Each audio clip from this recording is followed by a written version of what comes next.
Hey there, fellow fix-it enthusiasts. Welcome back to our channel, where we break down tricky appliance errors in a simple, straightforward way. Today, we're tackling the Electrolux AC E5 error code from 2025.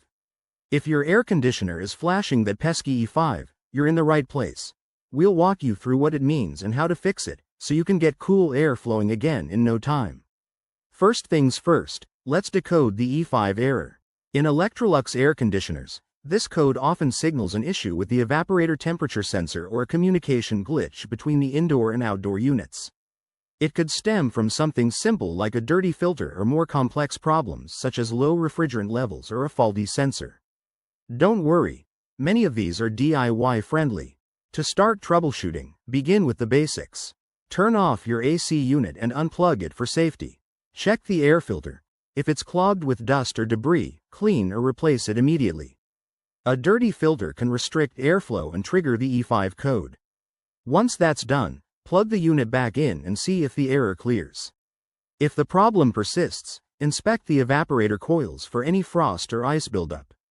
This might mean your AC is freezing up due to poor circulation. Defrost it by letting the unit sit turned off for a few hours. Also, ensure the outdoor unit isn't blocked by leaves, dirt, or other obstacles that could hinder proper ventilation. For more advanced fixes, you might need to check refrigerant levels, but this is where we advise caution. If you're not experienced with HVAC systems, it's best to call in a professional technician to avoid any risks. They can diagnose electrical issues or sensor problems that require specialized tools. Remember, preventing the E5 error is easier than fixing it. Schedule regular maintenance for your AC, like cleaning filters and coils annually, to keep everything running smoothly.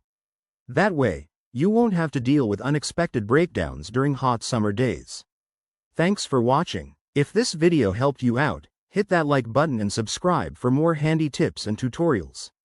Drop your questions or experiences in the comments below. We'd love to hear from you. Stay cool.